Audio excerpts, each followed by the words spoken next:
Hello and welcome to Unionville Center.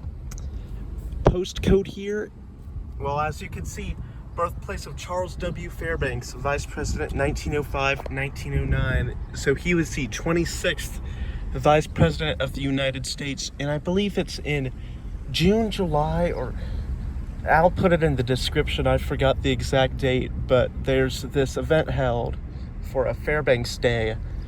And despite Charles Fairbanks moving here, you can see on the GPS here, this is a very teeny tiny town. The town's population maxed around 305 persons at the 1960 census. And yeah, hasn't changed much from then, but it's always been, about a 200 person town. It is now 241 people, not 230 something around there. I hope I included these photos. I hope I could edit the photos into the video. Took photos on where the railroad would have been back in the day, which is, I wanted to do more research. I've been in a time crunch recently. That's why I'm doing it at sunset, because it's a drive. It is a drive for me. Actually, I haven't seen from this side if you could see remnants of a railroad. My premonition or my belief is that this town was set up sort of similarly to Irwin, where it's a town right next to the railroad, and that's what a lot of this country was back in the day. So I'll see if it'll match up with the GPS here, and if not, well, you could see through the tree line. Yes, this is where rails would have been. That's what you could still see today at the county seat of Union County, Marysville. Oh, that's a fake one.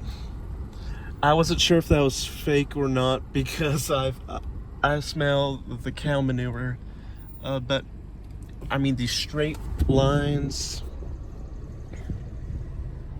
I mean, you can tell. I won't put the photo up because it's just what this is here. Yeah, railroads really made this country, well, Ohio, made the state of Ohio, which in turn made this country what it is today. That was a stupid idea, actually. Hold on. Let me do about a 17-point turn here. So this town was laid out in 1847 under the name Unionville. In 1848, the post office was laid out, and it went under the name Unionville Center. Ever since, it's stuck. Now, Charles W. Fairbanks, he didn't live here very long. He moved to Indiana and continued the trend of Hoosiers being vice presidents. I believe Indiana has the most vice presidents without a single president. I think they have 8 or so vice presidents, most recently being Mike Pence. But I'd have to check. Despite that, I know John Green, yes. Because John Green's a Hoosier and Hank Green's Montanan, or whatever they call them out there. Cows? I don't know. There's a lot of cows in Montana. On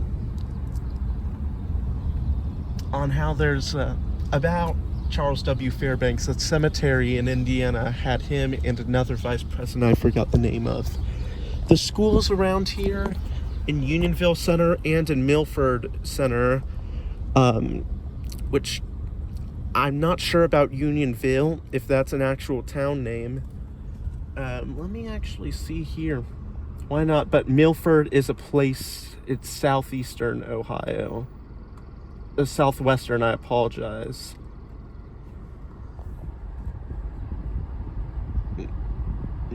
It's in Indiana and Virginia, but not Ohio. So I don't know why. I will try and look it up more, why they made this Unionville Center.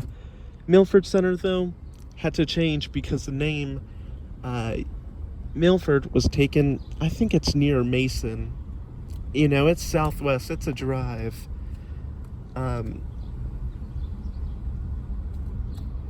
Really, all there is to this town is just the Fairbanks stuff. Again, schools, middle schools, you see references to Fairbanks all around this part of southern Union County. And this is actually only my second time being here. I went, second. The first was for delivering a DoorDash. And they do have this very old square of grass. I'll show you that I've seen in maps, these old maps, which is what I do for a lot of the research if I have time. There's some that I just don't put my effort into, and I don't like that, but I do what I want to. And yes, I will go back to these because there's so little in this town. It's basically like Magnetic Springs, but even smaller. So this square here has remained this little teeny tiny square for over 150 years. Since the 1870s or 1880s is what I was able to find on these maps. And you can see the Little Darby Creek down there. You can't really, well, yeah, you can see it. It's pretty. I'm not gonna go there because there's some currents. Got some dogs. So I'll just show this off. Oh, these dogs are feisty. I'll show off Little Darby Creek more. Little Darby Creek. Some more. All my words are rubbing together. This has just been an open lot for, I don't know if it's been interrupted at any point, but since the third quarter of the 1800s, this has just been a lot.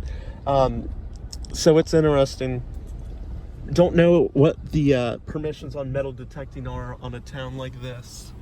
As you can see, very similar to Magnetic Springs, where you see this little 2x4 grid here. It's very similar to Magnetic Springs. It hasn't changed much since the town was initially plotted out. That's why the population stayed rather stable over the years. Although there was a house that was gone. And here's this.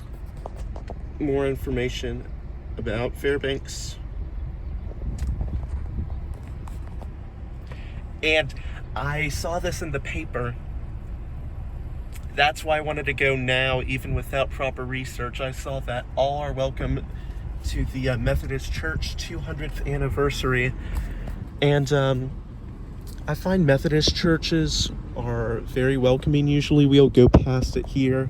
I am biased, I should point that out. I am a Methodist myself. That's just my 2 cents. No parking here to corner.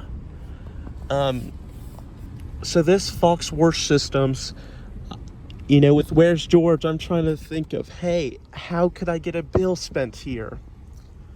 This has been out for a while, and there used to be this paint something thingamajig. And with that, I believe that closed a year or 2 ago.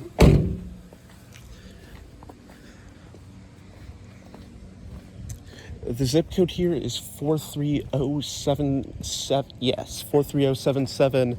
This town's been incorporated since 1879, but this post office was laid out in 1848. 43077. And yeah, it's rather quaint, but that's similar to a lot of them. Having this view here is something I don't often see. And you see these, Our Daily Bread, March, April, and May. It looks like a storm's gotten to them. Here. Oh, someone was honking. Not at me, I hope. Oh, there's some sort of game in there. That's interesting.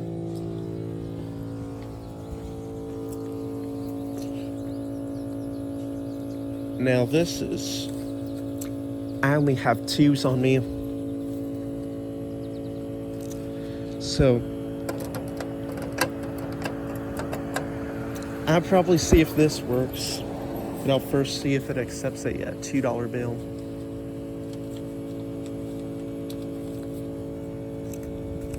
This is my buddy Tyler's bill. Nope, instantly rejected. That sucks. I'll come back with $1 or $2. And I always like seeing these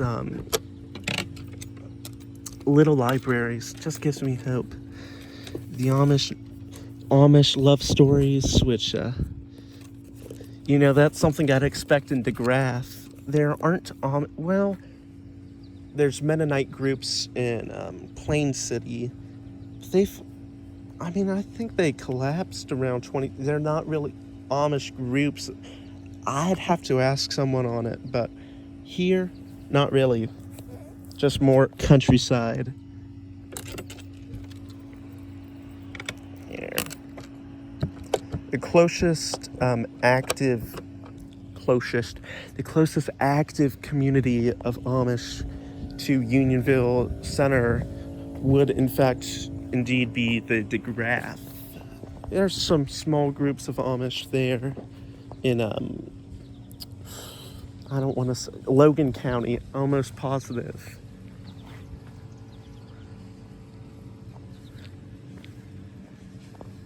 The auto detailing, I don't think that's a thing that's working.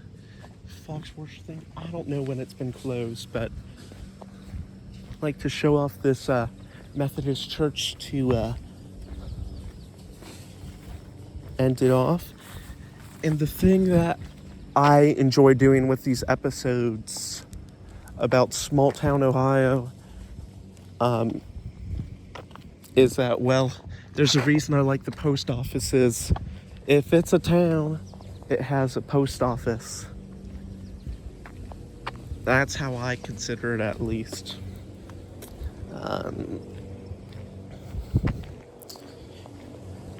But if it has a post office, usually has a church. And if it has one more building, it'll usually be a pizza shop, a pizza place, or a gas station. For example, Milford Center has both of those, but it's a little larger, which isn't saying much at all. In fact, it's only 900 to 1,000 persons or so. In Milford Center, maybe a bit under 1,100 with how fast Marysville is growing.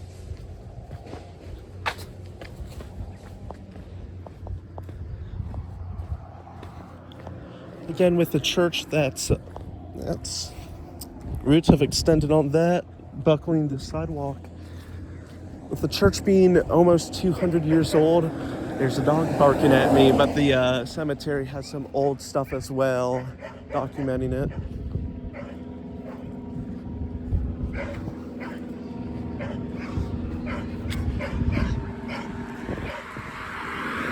And this Methodist church, rather old.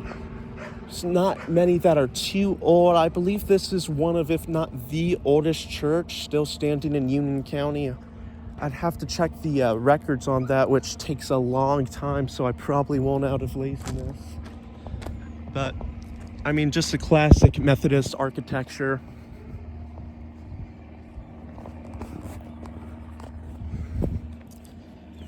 Classic Methodist architecture.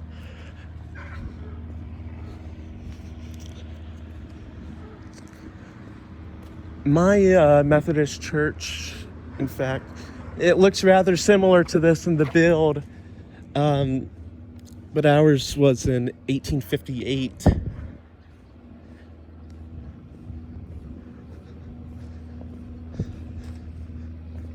So you can see the cemetery as well behind.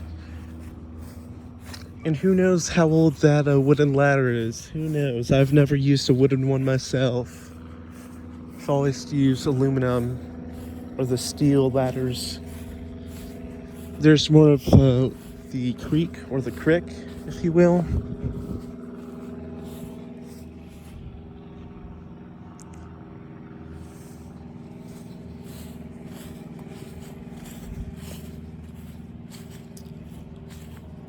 And I should also finish this off because this is my third time in this town, not second, I apologize. Went here with my grandmother last Memorial Day to check this out.